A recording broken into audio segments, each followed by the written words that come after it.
everyone, good evening. I'm Chief Meteorologist Arel Winninger from the Central Oregon Daily Weather Center. Talk about a gorgeous day across the Tri-County area. We had 60s, more sunshine, some clouds, just no precipitation in sight. And if you enjoyed today's warm-up, get ready because temperatures pick up a little bit more tomorrow before our next system. So we are talking about a flip-flop forecast, not just the warmer temperatures that are on the way, but we are switching back to cooling and breezy conditions through the rest of the work week going into the weekend, and then another warming trend with more 60s on the way. So we have roller coaster temperatures, some showers, stronger winds, and even more changes on the way. Now, a quick look at your headlines for this Wednesday, April the 9th, and we have a chilly night in store for us with by tomorrow some 70s with those 60s are expected, and then our next cold front moves into the Pacific Northwest. So scattered rain is in the forecast. Not everybody's going to be completely wet. Some of us just get some sprinkles and even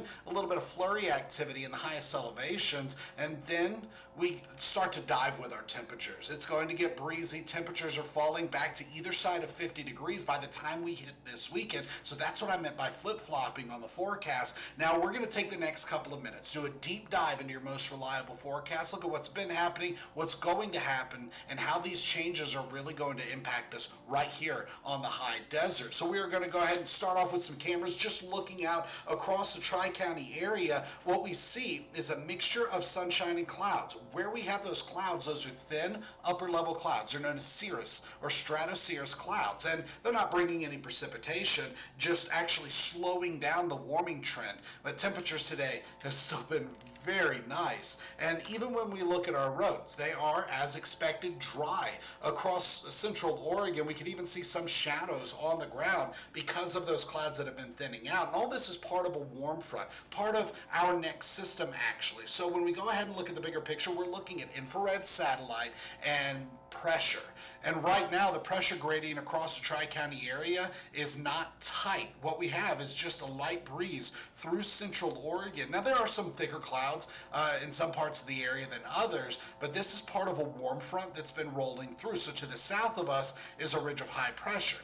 To the west of us is where we have the bullseye. That's the low pressure center of our next system, where the cold front stretches south and southwest over the Pacific Ocean. So what's going to happen through the next couple of days is this system is going to get much closer to us, and it starts to bring showers into the Pacific Northwest.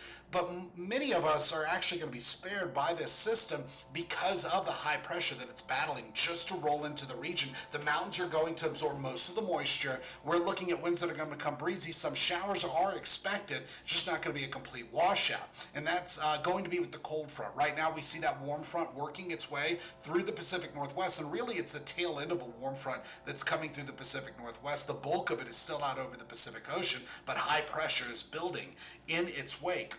So here through the last couple of hours, we've had some in and out clouds, just no precipitation, not just through the Tri-County area, but across the entire state. It has been dry and it's been very nice. We're going to talk about temperatures in just a little bit, but let's focus on this weather pattern. The graphic that I have right here for you includes geopotential heights, and I threw a color gradient on there. Where you see the oranges, those brighter colors, that's where we have high pressure, and where we see the pinks and purples, that's where there's low pressure. In between is where we have that steeper gradient. And geopotential height really helps us identify where the big drivers of our weather pattern are and what motion they're going to take through the next couple of days, so we can put that cold front right through the coastline in the I-5 corridor by tomorrow during the midday and the afternoon hours. Now showers don't really roll into the high desert until we get further in the afternoon, getting into the evening, and I'm going to show you that in a little bit as well. But tomorrow it's still in the warm sector of this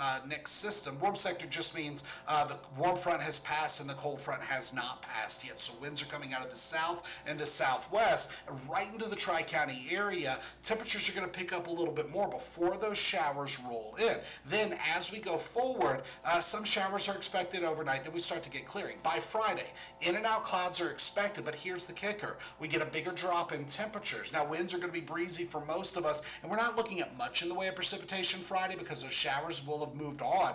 But then by Saturday, a few sprinkles, a couple flurries are going to be possible with what we call a short wave. You see this little lobe of low pressure, the purple that's digging into the Pacific Northwest. That's a short wave, and that's going to push through, but really just bringing another round of in and out clouds, stronger winds with a chance of some sprinkles and flurries. Flurries in the highest elevation, sprinkles in the lower elevations. Nevertheless, it's still going to be cooler. So we're going from 70s and 60s to 60s for most of the high desert, some 50s out there, and then by Saturday, 50s and 40s are in the forecast. But another ridge of high pressure, actually right behind the view of me, there you go, another ridge of high pressure is going to be building into the Pacific Northwest as we go through the rest of the weekend and into next week. So let's look at those roller coaster temperatures. Tomorrow topping out in the 70s and some 60s. By Friday, either side of 60 degrees. So mid to upper 50s, some lower to mid 60s are expected, and some sprinkles still possible.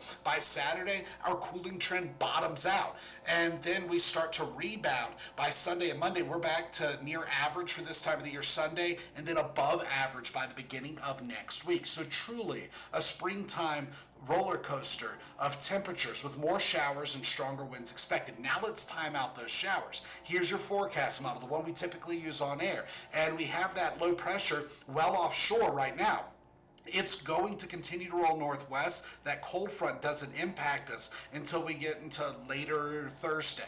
Between now and then, we have this ridge of high pressure that we're going to be under the influence of through tonight and early tomorrow. So tonight, we're looking at some light clouds. By tomorrow, increasing cover, then freeze frame at 3 p.m. By 3 p.m., the showers are going to be on the west slopes of the Cascades through the crest of the mountains. And remember, the Cascades are going to absorb most of the showers from this system. Winds are going to get breezy. We'll talk about that around the time we get done talking about, just before we talk about temperatures, I should say.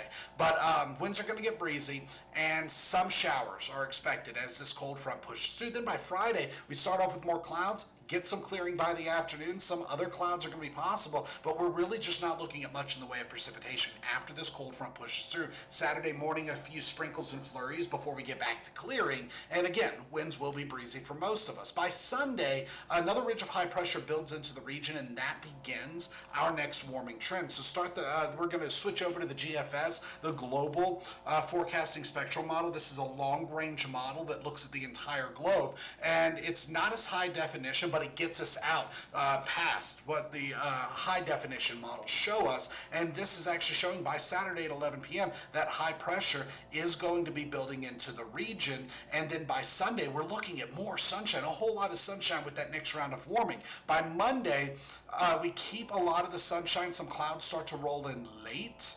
And there's another system that's actually going to be pushing through, it's going to be mostly dry. A couple of showers are going to be possible. By Wednesday, this time next week, we're looking at clearing.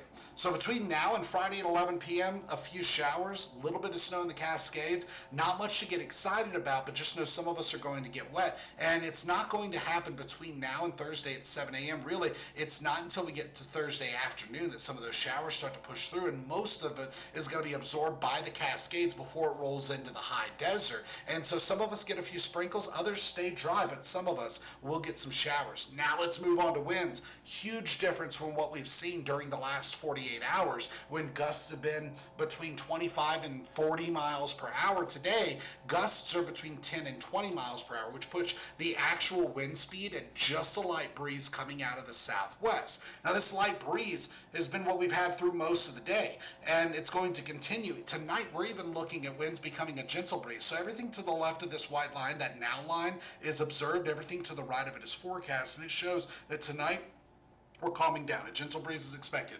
Then through Thursday, starting with the late morning, getting into the midday hours, winds become breezy. This is as our cold front is approaching. While that front is pushing through, winds are going to be gusty at times, and then they start to taper off, coming back down to a light breeze overnight. And then by Friday, it's going to be breezy during the afternoon. Remember, Friday and Saturday, a little bit of a transitional period. Temperatures continue to get even more chilly. Bottoming out on Saturday, winds are going to be breezy at times, and a few sprinkles, a couple flurries are going to be possible. But look at this. In the last 24 hours, temperatures have topped out in the 60s with some 50s out there. And really, we've been running between 5 and 15 degrees warmer than we were just 24 hours ago. That's already a big warm up. A little more warming is expected by tomorrow. And I think I need to fix that high temperatures in the last 24 hours graphic, because the current temperatures are showing 64 in Sisters and Sun River instead of the cooler temperatures. So it's just super pleasant out there. We have a light breeze. There is some cloud cover, but no precipitation in sight. So enjoy your evening. Also, enjoy tonight and tomorrow through the first half of the day. Gorgeous conditions are expected before stronger winds and that next chance of showers rolls in. Now tonight we're falling back into the 30s with a few 40s out there. By Thursday, topping out in the 70s and some 60s, and then we start to get wet. Scattered showers, winds getting breezy. By Friday and Saturday, cooling, still breezy with times of sunshine expected. And then Sunday, we start to rebound with our temperatures coming back into the 60s, well above average for this time of the year. And then another weak system is expected Tuesday, but that one's going to be mostly dry. That's the latest in weather. If you have any questions, drop them in the comments section below. I'll come back through the rest of this evening and answer any questions you have. But for now, that's it. Join us tonight at 5 and 11 on ABC, and at 6, 7, and 11 on CBS. We'll see you then.